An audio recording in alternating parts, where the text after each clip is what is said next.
যাকে বাংলায় বলা হয় স্বাভাবিক সংখ্যা। স্বাভাবিক সংখ্যা কি? এই সংখ্যা সম্পর্কে আমরা অবগত 1 থেকে 1 2 3 4 5 দল असंख्य अनकाउंटेबल नेचुरल नंबर। और नेचुरल नंबर को लिखा जाता है, डिनोट किया जाता है कैपिटल एन से। किसे डिनोट किया जाता है? डिनोट करा एन দিয়ে। नेचुरल नंबर এর পর আসবে whole number. Whole number Bangla কি বুঝতে পারছি? পূর্ণ সংখ্যা। কি সংখ্যা? পূর্ণ সংখ্যা। नेचुरल নাম্বারের সাথে যদি জিরো এড হয়ে যায়, তো ভাইয়া জিরো নেই, জিরো কি আছে? এর সাথে যদি এই পুরোটাই লিখলাম 1 2 3 এবং 4 5 যাবে, এর সাথে যদি আমি জিরো কে এড করে দিই তাহলে সেটা হোল নাম্বার। বুঝা গেল? What is the difference between natural number and whole number? Only zero. The natural number including zero is called whole number. মানে স্বাভাবিক সংখ্যা সাথে যদি জিরো কে এড করি, আমরা জিরো কে কাউন্ট করি, তাহলে সেটা হয়ে যাবে whole number.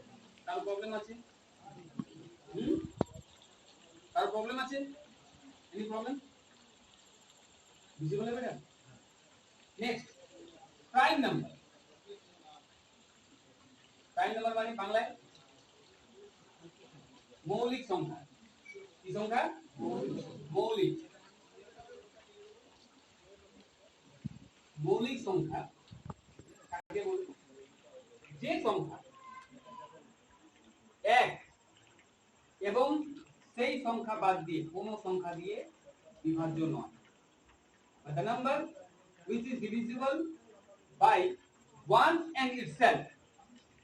one and itself माने एक one से सभी divisible है, one और वो नंबर छोड़ के और किसी से divisible नहीं है,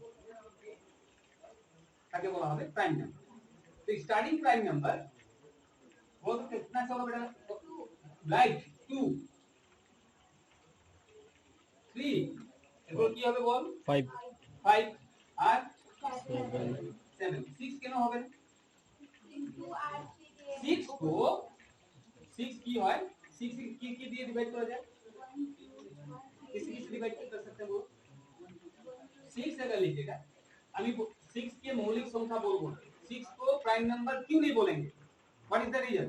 because 6 is divisible by 1 6 2 3 also, yes or no? तो 2 3 अगर नहीं रहेगा, हम डिफिनेशन में क्या बोला? সংখ্যাতে কি বলেছি আমি? শুধু এক এবং সেই সংখ্যা বাদ দিয়ে কোন সংখ্যা দিয়ে বিভাজ্য নয়, তবে সেটা মৌলিক সংখ্যা। बात समझ में आ रहा है? তার কোনো অসুবিধা আছে? হ্যাঁ, মৌলিক সংখ্যার পরে কি সংখ্যা আসবে? হ্যাঁ হ্যাঁ, যৌগিক। প্রাইম কি হবে? কম্পাউন্ড নাম্বার বা composite number. Compound oblique composite number. কি নাম্বার? কম্পোজিট, যাকে বাংলায় বলে যৌগিক সংখ্যা। কি সংখ্যা? যৌগিক সংখ্যা। তো কম্পাউন্ড নাম্বার কি?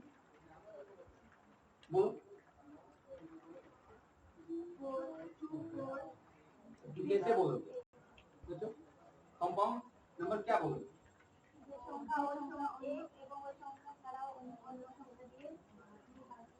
এখানে আমি কি বললাম?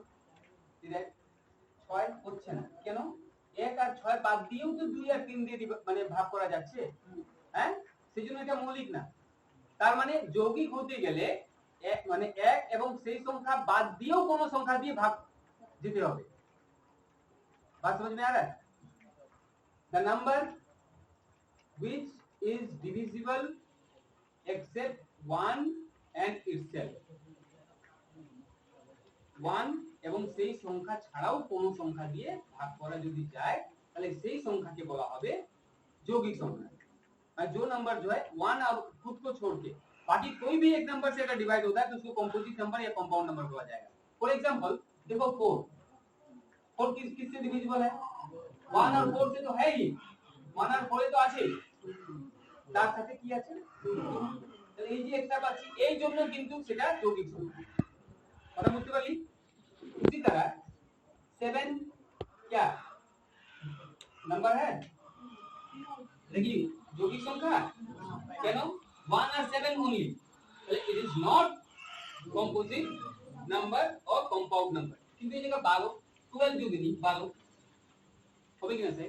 হবে। কেন? কারণ क्यों? অনেকগুলো বিভাজ্য আছে। 12 जो है कंपाउंड नंबर क्यों होगा बोलो? क्या ना होगा? 1 से जाएगा, 12 से तो जाएगा। 2 से जाएगा, हाँ 4 से जाएगा, 2 से 2, जा रहा है, 3, 3 से जा रहा है, 4 से जा रहा है, 4 6 से से जा जा रहा रहा है, 6 से। Is it clear? কোনো প্রবলেম এইটুকু? শিওর? আমি এখনই কিন্তু রিভাইজ করাবো, জিজ্ঞেস করব নাম্বার দিয়ে। करने चाहिएगा तो फिर इसके बाद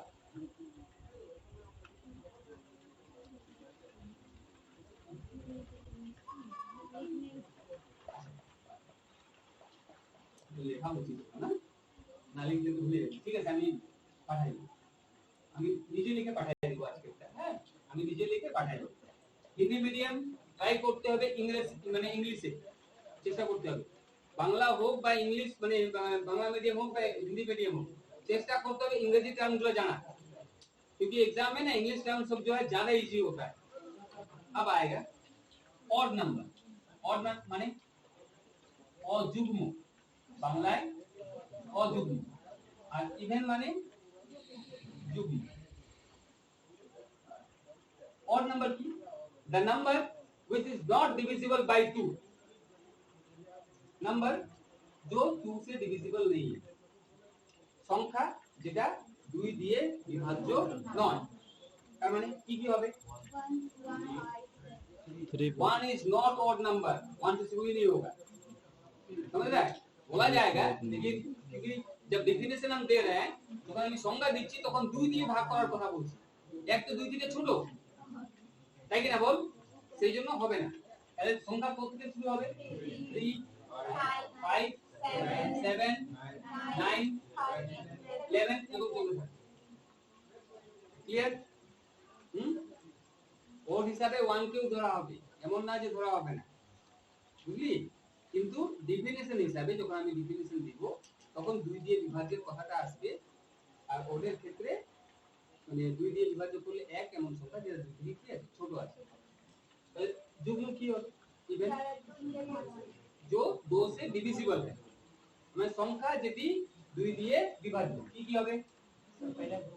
राइट 4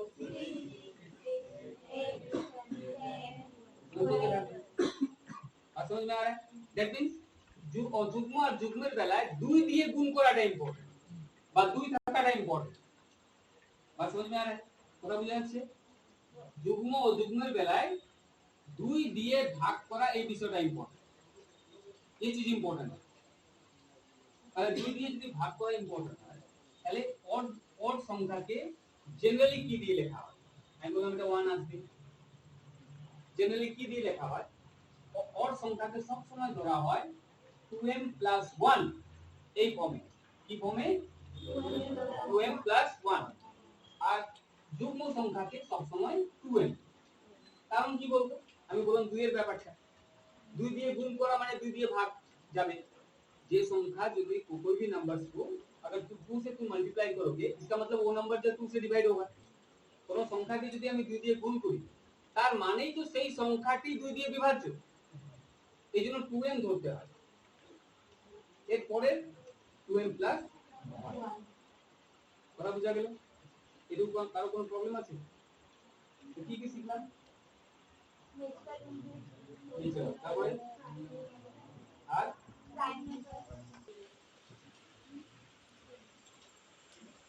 এরপরে আসবে ইন্টিজার্স।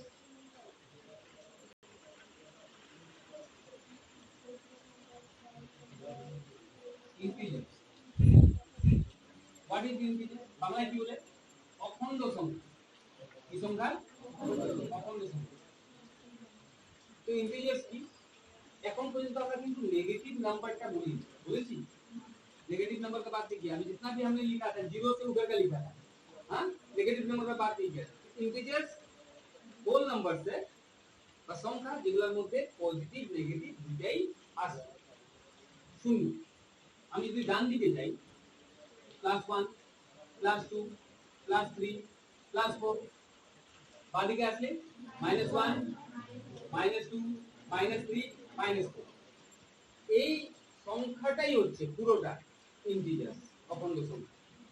তার মানে পজিটিভ নেগেটিভ মিলায় সেটা হচ্ছে ইন্টিজার। ক্লিয়ার? যখন 0 যদি না থাকে ন্যাচারাল নাম্বার, 0 ইনক্লুড হয়ে গেল কি নাম্বার? Whole number. তারপরে 2 দিয়ে ভাগ, 2 দিয়ে ভাগ যায় না, হ্যাঁ সেটা। তারপরে ইন্টিজার। তাহলে ইন্টিজার কয় রকম আছে? How many types of integers are there? Two. Positive, negative integer. Positive আর এটা কি হবে? Positive integers. আর দুই ধরনের integer. Negative integers, positive integers. কোনো প্রবলেম আছে? ক্রমিক সংখ্যা। Yes. ক্রমিক সংখ্যা মানে ক্রমিক সিরিয়াল নাম্বার। বলতে ইংরেজি কি বলে কি জানিস? ক্রমিক সংখ্যা মানে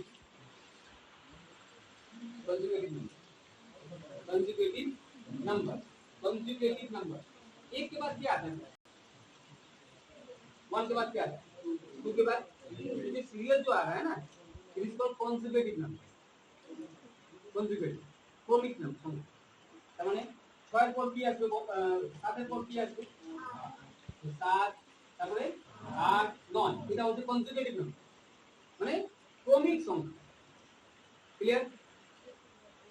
এই অবধি কার কোনো প্রবলেম আছে? কারো কোনো প্রবলেম আছে? कारो कोनो प्रॉब्लम? आवाज का बेर कर है बना। किसी को कोई प्रॉब्लम है?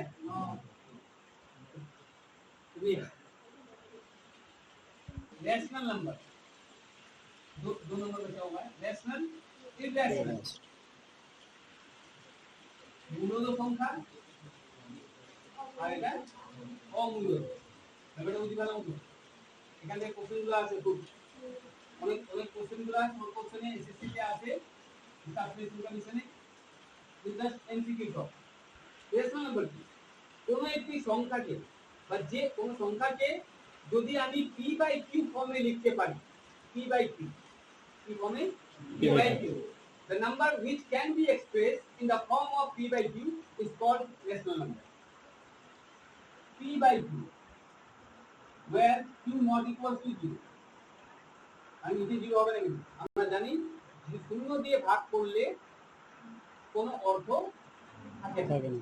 কেন সেটা আমি পরে বুঝাবো। এটা কেন ইনফিনিটি আছে সেটা আমি পরে বুঝাবো। কোন সংখ্যা p/q ফর্মে আছে তাহলে সেই সংখ্যাকে বলবো রেশনাল নাম্বার। क्लियर? तो रेशनल नंबर मतलब एग्जांपल क्या होगा? 2/3, yes or not? 4/7 rational number होगा कि नहीं? बोलो होगा कि ना? p/q फॉर्म में है कि नहीं? नीचे सिर्फ 0 नहीं होना है। क्लियर? কোনো অসুবিধা আছে? তাহলে বলতো y 5 এই সংখ্যাটি কি রেশনাল নাম্বার?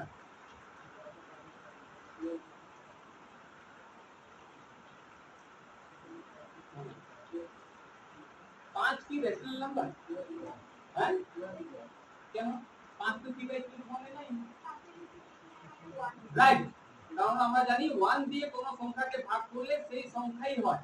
তার মানে 5 কে আমি লিখতে পারি 5 কে 5/1, yes or no?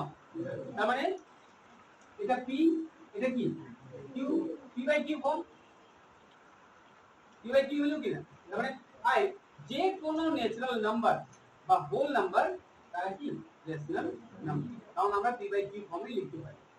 এই কিভাবে বলবো? 0 রেশনাল নাম্বার কি না? ভাই বলবি না না রেশনাল কি করে আসবে? গুড, ক্লিয়ার হয়ে যাবে কেন 0 রেশনাল নাম্বার।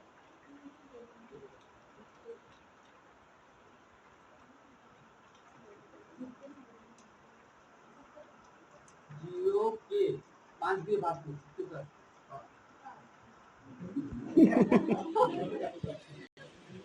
0 কে 5 দিয়ে ভাগ করছি, তার মানে শুন আমি এটা বুঝাচ্ছি। মনে কর 0 এটা বুঝ ভালো তো বুঝবি আজ পর্যন্ত তুই জানিস না কেন 0 দিয়ে ভাগ করা যায় না এটা এটা শুনেছিস কিন্তু কেন যায় না এখন বুঝ ভালো মতো বই তোর কাছে 10টা আপেল আছে না না 20টা কয়টা আছে 20 ব্যাপারটা বুঝ কয়টা হাসিস না দাঁত তুলে পুড়িয়ে যাবে দেখ আগে মনে কর তোর 20টা ওর 20টা ওর কাছে 20টা আছে তখন আমি ওকে দাঁত করাইলাম দাঁত করা বললাম 2টা পড়ে কথাটা বুঝবি ভালো মতো যদি পাথর থাকতে দেখাই ব্যাপারটা বুঝ তাহলে সবার ভুল ধারণা এটা 20টা আপেলকে আমি 2টা করে দিতে বললাম তো 2টা করে কজনকে দিতে পারবি বলবি রাইট কজনকে দিতে পারবে ব্যাপারটা বুঝ 20টা আপেল এটা আপেলের সংখ্যা অ্যাপল এটা কয়টা করে দিতে হবে সেটা পিসেস কয়টা পিস করে দিতে হবে তাহলে কয়জনকে দিবে বাহ সবাই ভালো বুঝলো এইটুকু সবাই বুঝছি তাহলে বল এবার আমি নইনকে বললাম নইন 2 পিসে ওদের পেট ভরবে না 4 পিস তো কয়জনকে দিতে পারবে বাহ ভালো কিন্তু 5 জন মনে কর দুদিন মতো কিছু মানুষ থাকে ওদের 4টাতে হবে না মনে কর ও বললো যে না আমার 5টা লাগে তো তোকে তো একা 5টা দেওয়া যাবে না সবাই যদি ডিভাইড করব তো আমি তোকে বললাম যে 5টা করে দিয়ে দে যে যে কয়জন হয় তাদের দিয়ে তাহলে কয়জনকে দিতে পারবি 4 জনকে দিতে পারবি রাইট এরপরে বললাম তো ওয়াইদের মতো মানুষ ও 10টা করে লাগবে তাহলে কয়জনকে দিতে পারবি রাইট ব্যাপারটা বুঝবি হ্যাঁ 10টা করে দিবি 2 জনকে দিবি 5টা করে দিবি 4 জনকে দিবি 4টা করে দিবি 5 জনকে দিবি 2টা করে দিবি 10 জনকে দিবি এখন ওইটাই যদি একটা করে দিই কজনকে দিবি 20 এখন আমি বললাম যে তুই 0 করে দে মানে কিছু দিবি 0 মানে কিছু না এক করে দিল সেজন্য দিল 20 জন এখন তোকে বললাম 0 করে দে 0 মানে বললাম কিছু নাই এরকম কজন দিতে পারে সবাই মানে অসংখ্য তখন কি কোনো সংখ্যা থাকবে 0 করে দিচ্ছিস তো তুই হয়ে গেল যে 0 তো কোনো ভ্যালু নেই তার মানে এরকম কয়জনকে দেওয়া যাবে যদি 0 করে দিই আনকাউন্টেবল অসংখ্য এই জন্য এটা হয় ইনফিনিটি যাকে আমরা বলি বাংলায় অসংজ্ঞাত দুটো নাম আছে ইনফিনিটি আছে নট ডিফাইন্ডেবল অসংজ্ঞাত কথাটা বুঝতে পারলি যে কেন 0 দিয়ে डिवाइड करा जाए ना आप समझ में आया 0 से क्यों डिवाइड नहीं किया जा सकता लेकिन आप यहाँ जो मैंने क्वेश्चन पूछा এখানে যে কোশ্চেনটা আমি করেছি 0 বা 5 উল্টা 0টা আপেল আছে 5 জনকে দিবি 0টা আপেল মানে আপেল নাই 5 জনকে দিতে হবে কয়টা বলবি নাই তো কত 0 0 কি না তার মানে it is also p by q form क्योंकि नीचे पर 0 नहीं होना चाहिए ना ऊपर से 0 प्रॉब्लम नहीं है that's why 0 is a rational number is it clear no problem তাহলে ইরেশনাল নাম্বার কি যে সংখ্যাটা এই আকারে প্রকাশ করা যাবে না p by q আকারে প্রকাশ করা যাবে না যেমন মনে কর